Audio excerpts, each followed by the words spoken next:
So Ferrari had an absolute disaster at the Melbourne Grand Prix. It was a disaster. But was it a one-off or a season-long thing? That's what we're going to discuss in today's video. I'm James. I'm Max. And welcome back to another video on Racing Grid. And yes, Ferrari. I only want to talk about Ferrari when they're doing well. You might not be talking about them very much, James, this year then. I hope not, man. I hope that's not the case. But my goodness me, Ferrari had an absolute disaster in Melbourne, didn't they? In qualifying, Leclerc P7, Hamilton P8. The race, Leclerc P8, Hamilton P10. Oh my, it was bad, wasn't it?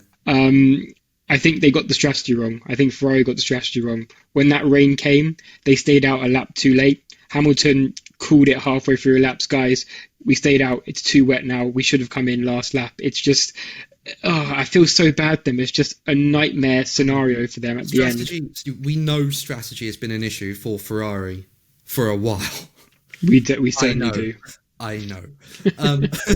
But you look at Melbourne and yes, for sure, it definitely hampered their race. I think they could have been on for a much better finish. I know for the majority of the race they were P5 and P8, but I do think there was a potential, maybe P4, P6 type finish for them if they had got the strategy right when the rain started to come down. I think it was right not to pit immediately, but I think staying out one lap later and then pitting, I think they could have made up a lot of places. But they didn't. They stayed. They tried to hang it out as long as possible, more than one lap, and it became too much. They lost a load of time to the cars behind, who did stop for wet tyres, and as a result, when they pitted under the safety car, the field was nose to tail at this point, and they just fell to right down the order. So very, very annoying that happened, and there's no doubt that strategy cost them in the Grand Prix. So I think one of the key things Ferrari have to learn from this weekend is they need to respond to the conditions better. They can't be doing this. They got it wrong. They've got to learn. Not even respond to the conditions better, just respond to the situation better. They had two drivers very close to each other. They could have taken a gamble on one of them and left the other one out. They didn't have to take the gamble on both of them. If Leclerc had pitted for Inters a lap earlier, if Hamilton had pitted for a lap earlier and one of them had stayed out, then at least they had a 50-50 chance of coming out on top. But it's the fact that they both stayed on that same strategy that makes it really hard to watch. Yeah. The problem that I've got, though, is that if you take it away from strategy here, you look at the Grand Prix in general, and it wasn't good. It was not good. Leclerc got a good start. He made up his way to P5, but then he couldn't do anything.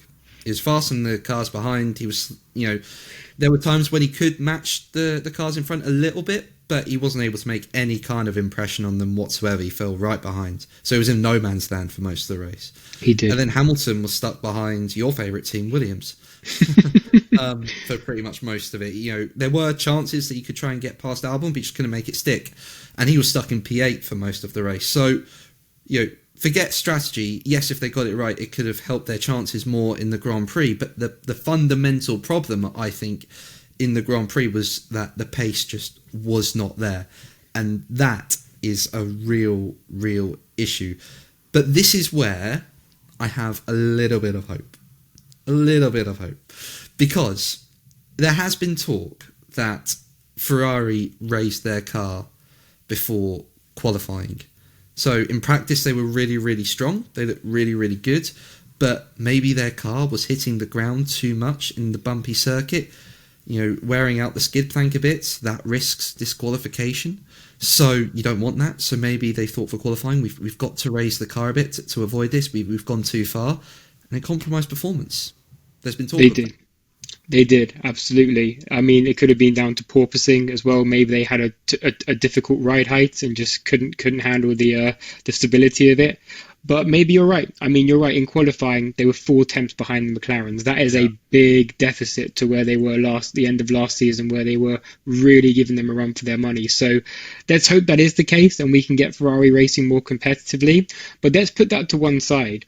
Do you think Lewis Hamilton being stuck behind Alex Albon was due to the pace, or do you think it was due to the fact he was getting used to the new Ferrari car? If Leclerc was behind Albon, would he have got past? Leclerc would have got past, I think. Yeah.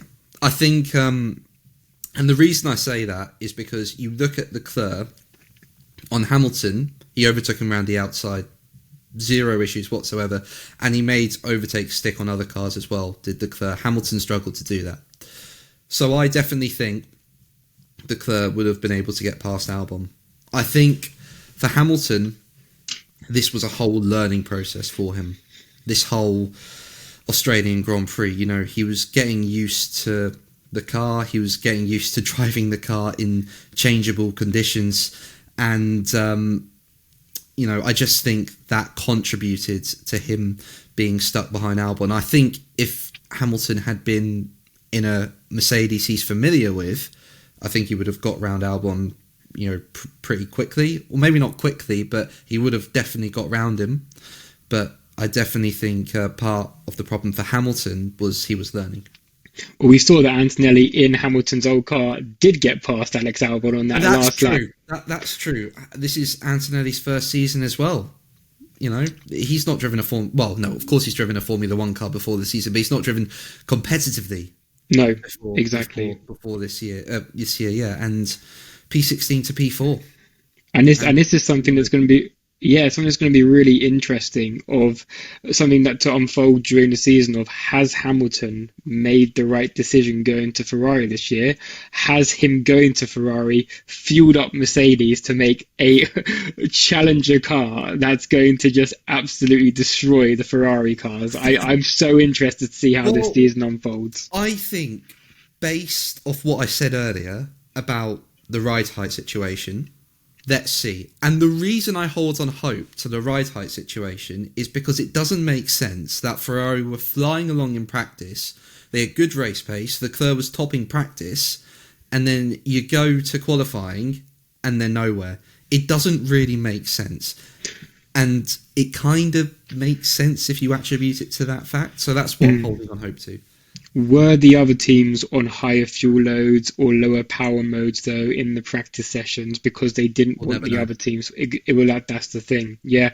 But we will know, I guess, in China, when we see them race again. Hopefully, like you said, the Ferraris would have fixed the ride height. If they do fix that ride height, and it is down to that, James, where do you think they're going to qualify for both Leclerc and for Hamilton? I think they could get a top. I think they get a top 5. I'm not deluded here. I just want to make this very clear. I'm well aware that McLaren are a step ahead.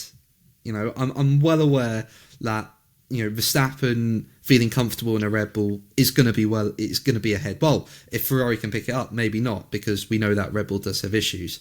But I know Ferrari have got things to fix. I know there are teams in better positions than them. I know this, but I do think they can be competitive if they fix that ride height. Well, if it was a ride height issue, if they fix that ride height issue.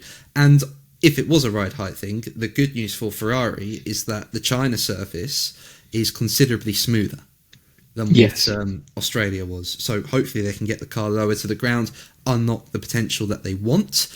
And yeah, basically what I'm trying to say is, we'll see what happens after China, and then I'll make my mind firmly up as to whether this is a one-off or this is going to be a long-term thing. And we also know that Ferrari, if they can get it right, are very good on their tyres. You know, we've seen both Leclerc in Monza last year go an extremely long way on those hard tyres when the McLarens had to pit. And we've seen some phenomenal kind of tyre strategies from Hamilton, especially in that Turkey drive when he was in the Mercedes and he literally went on the whole one set of inters for the whole race. So they've got two drivers who can really use the tyre life to their advantage as well. That's true. The one thing I will point out, though, and I'm not sure, again, I'm just going back to this ride height thing. What we saw in qualifying is that the Ferraris really ate through their rear tyres through qualifying, and towards the end of that, they had no grip. Yeah. Now, my theory is that if the ride height thing was a thing, then that's going to cause more sliding, and that's naturally going to make the tyres go more if you're sliding around, especially in qualifying when the track conditions were a lot hotter. You know, you're sliding around in temperatures like that, it's going to ruin the tyres completely. Yeah, you've got no chance as well in the race when you've got to do 50 plus laps. Exactly. So I'm putting this all on my theory here, and based on some reports that I've seen about the ride height. So we'll see what happens in China. But yeah, as I say, if it's quite clear that they're still not competitive in China when the track surface is smoother and most likely they can get the car lower to the ground and a lot more potential, there's something wrong. Absolutely. Well, I'm really looking forward to this weekend coming in China. I'm going to wake up for it, unlike Australia, where I slightly missed it. But I'm happy. I'm happy I did actually, because there was a safety car, there was a red flag, and so I'm happy I got off a bit later and got to skip all of that. But yeah, this has been Racing Grid. What do you guys think? Let us know in the comments. Do you think that Ferrari have the pace to take on the likes of Mercedes and even McLaren? And where do you think they're going to place in the Chinese Grand Prix? But until next time, I've been Max. I'm James. And see you all in the next video. Take care.